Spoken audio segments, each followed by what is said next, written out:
As declarações do ministro Cabrita são revoltantes. Não são de uma pessoa vertical e íntegra.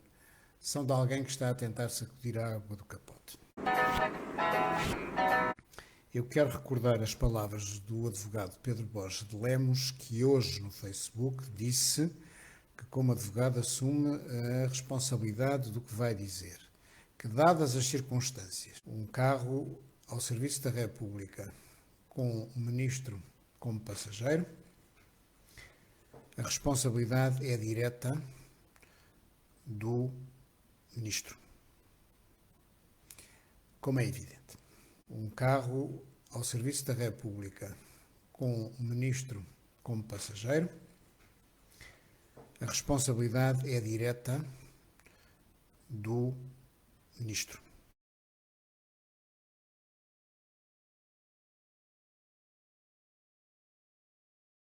Sacudir a água do capote?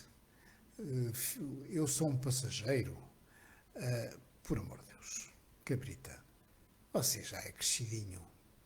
Assuma as suas responsabilidades e assuma as consequências das suas responsabilidades.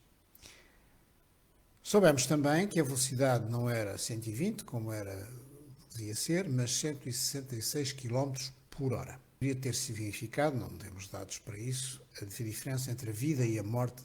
Portanto, meus caros amigos, nós neste momento estamos a ser governados por uma aristocracia que está ou que se julga acima da lei. A lei, meu caro amigo Cabrita, é para todos e é igual para todos, como você disse, mas sem perceber bem o que é que estava a dizer. Porque a lei faculta-lhe a possibilidade de ir para além dos 120 km por hora que todos nós, humildes cidadãos, temos que cumprir, se for em marcha de urgência. Qual era a sua urgência?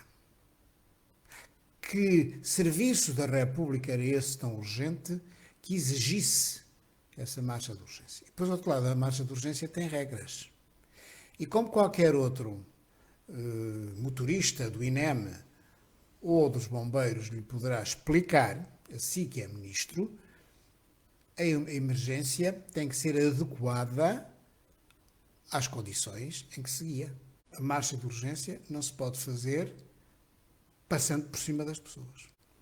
Mais ainda, soubemos pela investigação do DCIAP que não havia qualquer razão que justificasse a ida na faixa da esquerda.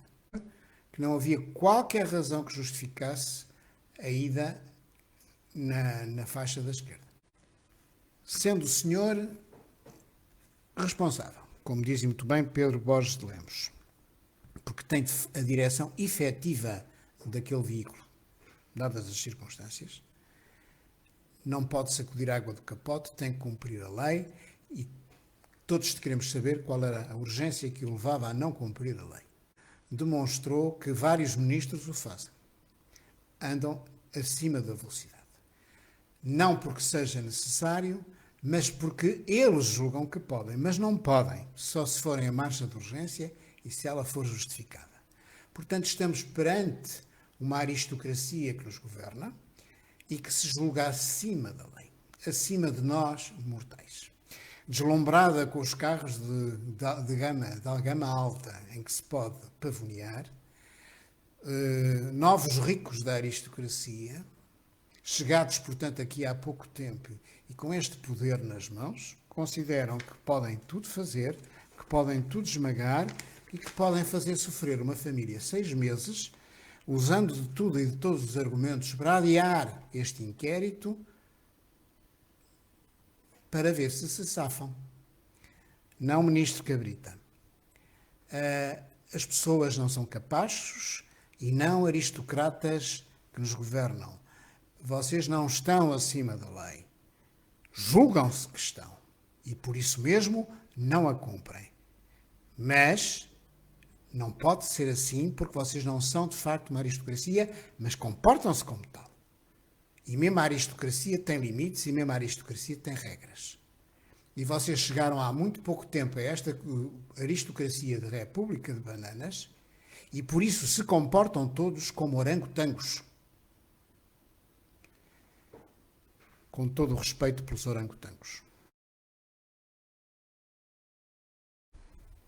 Meus caros amigos, se queremos acabar com esta governação de orangotangos aristocratas que nos ignoram e nos consideram capachos e que consideram a vida de um trabalhador naquela autoestrada como qualquer coisa dispensável e ultrapassável, porque agora há é que safar o ministro, meus caros amigos, votem em 30 de janeiro maciçamente em tudo, menos neste Partido Socialista. E se estão tão revoltados quanto eu, por favor, partilhem. Muito obrigado. E espero que isto seja uma lição para que os próximos governos não tenham ministros como Eduardo Cabrita.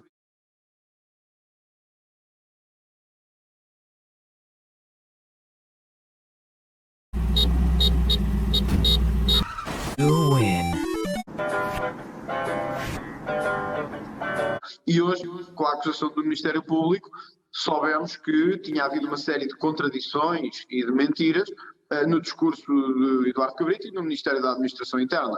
Isto mostra que tínhamos razão, deveria ter existido uma comissão parlamentar de inquérito sobre esta questão e isso não se verificou, sobre vários aspectos que seriam importantes, mas acima de tudo ficou hoje claro que Eduardo Cabrita não tinha condições para continuar a ser ministro. Eduardo Cabrita mais uma vez consegue esticar os limites do admissível e até do bizarro em política.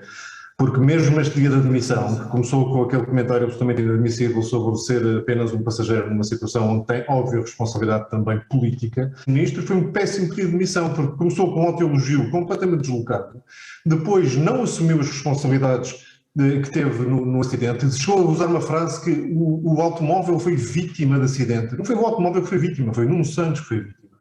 E depois teve uma incapacidade de reconhecer que há, neste caso, uma responsabilidade política que é assumida com esta demissão e não é apenas para poupar o Governo e o Primeiro-Ministro ao aproveitamento político da situação. Não é um aproveitamento político, houve responsabilidades objetivas. É só porque estamos a 2 meses de eleições, portanto, não é possível que Portugal continue com uma situação em que não há ninguém que seja responsabilizado por nada, exceto se isso for danoso para os interesses do Partido Socialista.